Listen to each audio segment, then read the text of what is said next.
Hey guys, it's Londyn Brielle, and today I'm going to be doing a demo and a review on the Kat Von D Lock-It Foundation. Yesterday I went to Sephora and I was trying to get matched for it because I heard that it was just like a super fantastic foundation, that it gives you like this awesome full coverage, and I really wanted it. And it's so hard to tell the colors online, but apparently it's just as hard in the store because we had such a difficult time. I understand that the girl who was doing it wanted to take my makeup off to give me a full match, but to be honest with you, I had somewhere else to be, and I just couldn't risk the fact that if she took my makeup off and I walked out looking like a clown, I would have to look like that for the rest of the day, and I was not about that life. So I had her match it to my neck, and she said that's what you're supposed to do anyway, so I don't know. But she basically pulled out 3 shades, and then she called over another associate, and one of the shades I said right away was too dark. And then there was the last 2. One was a shade lighter and one was a shade darker. And so basically what she was telling me was, because I was like, I don't want it to oxidize really bad the way like Max foundations can, because I'm an NC45, like every biracial and triracial person that MAC ever shade fits is NC45. And she said that the Kat Von D does oxidize darker, so either I could get a shade lighter and be Michael Jackson to start with, and then in about an hour look like myself, or I could go with a shade darker and I could end up looking like a Oompa Loompa, and then in an hour end up looking even more like an Oompa Loompa. So I was like, well, we're gonna like ixnay the Oompa Loompa-ish, and we're just gonna go for the Michael Jackson. So she went ahead and she made me up a little sample, and this is number 62. I did already prep and prime my face, so ooh, we are going to see how this works out. So I guess I will just use one of these, kind of like elf. Oh my god, this is so light. Oh my god, I really hope this blends out. I mean, I feel like I'm putting on too much too, so I feel like people said you don't need that much, but I don't know. We'll see. I feel like, I feel like it's really light.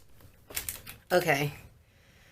Oh, Jesus. Just take the wheel. So we are going to go ahead and trying to figure out which brush. I guess I will use this elf powder brush. This is what I usually put on my other foundations on with, so I guess we'll see if this works. I know some people were putting it on with like a, oh Lord, this is thick, a blender brush, but they said, some people were saying that it didn't really blend it all in, so you really had to go back in with a brush because it is such like a thick foundation.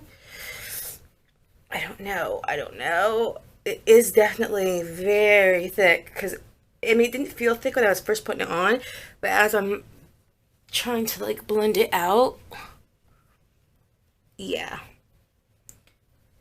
I don't know. I don't know. I mean,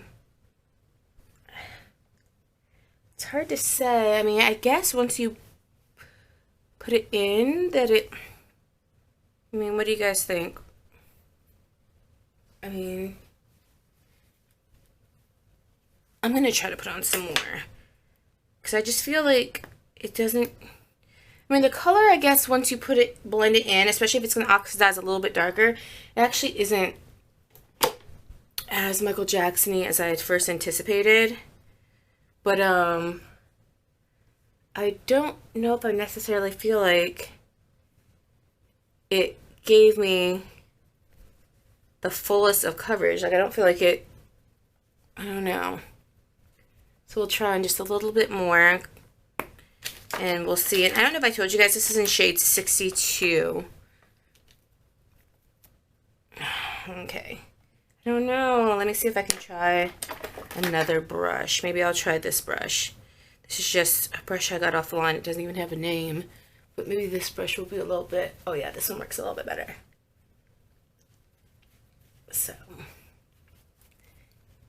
And I know some people said they like put Studio Fix on their brush before they put this on, so that way it will like thin it out a little bit, which I don't have Studio Fix. Me and Mac don't necessarily fully get along. I have a couple of I have a blush and like 3 or 4 eyeshadows from them, but we don't really get along just because of the fact that they always try to match with NC45, which oxidizes so orange on me, but they just assume that everybody who is of mixed nature is an NC45, and that is most certainly not the case. Okay, I like this brush much better. Let me clean up my mirror, because I don't know, maybe it's dusty or... So what do you guys think?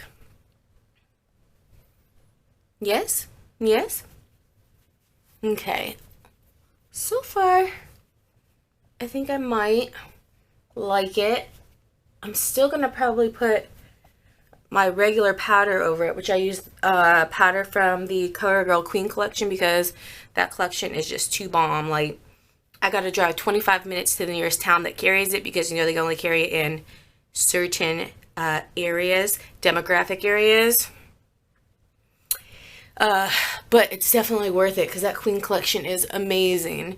So I'm going to go ahead and I'm going to finish putting on the rest of my face now that we've got this all done, and I'm going to come back and we're going to see kind of like how it all came together and how it looks. So I will be back. Hey guys, so I'm back and I have finished my face, and I've done a little bit of a pinky eye, if you can see that, and I have like a pink lip, and I actually think that I like this foundation. It's probably been about 30 minutes or so, and I think that it actually looks good. I mean, it definitely looked like it was light when I put it on, but I think once you blend it blended in really nicely. It definitely doesn't, I mean, it feels thick as far as like you put it on, you feel like you can't kind of blend it and move it, because I think it dries very quickly too. But so I think probably doing one section and at a time would be a little bit better. But it doesn't feel full coverage. Like, I don't feel like I have a ton of cake on. I know sometimes when I use like Studio Sculpt from MAC, like you feel like you have makeup on, like thick makeup on, like you feel like you have full coverage on. Again, this, I did put the CoverGirl Queen line powder over the top of this. So I don't know if that maybe added to it a little bit, but it didn't look really white before I put it on. Like, it looked like it was a good color. Now, the one thing I did notice was that it seemed to have like accentuated my pores right here. Like, all of a sudden, like I looked in the mirror and I could see like some pores right here, which was like no bueno. So I did have to set the makeup with the Urban Decay Cooling Mist setting spray, just because I wanted to still have like a dewy look, because clearly it's a very, very matte foundation, and when it mattified, it did really show, like, again, like right through here I could see some pores. I've never been able to see that before, but now that I've put the setting spray on, I feel like you can't see that anymore, and I actually really do. I really do like it. So I think that I will be purchasing it. I think it's $48, $34, one of those two. So I think I'm going to go ahead and purchase a full size of it, because I think that I really do enjoy it and like it. So yeah, I hope you guys really like this demo and review of the Kat Von D Lock-It Foundation. Let me know if you guys have this foundation in the comment box down below. Let me know how you guys liked it long term, how it wore for you throughout the day. Did it cause you to have breakouts? You know, any good or bad experiences that you had with it. And I thank you guys so much for coming past and watching my video, hanging out with me, Londyn Brielle, as usual, having a good time. And I can't wait to see you guys in my next video. Bye, guys.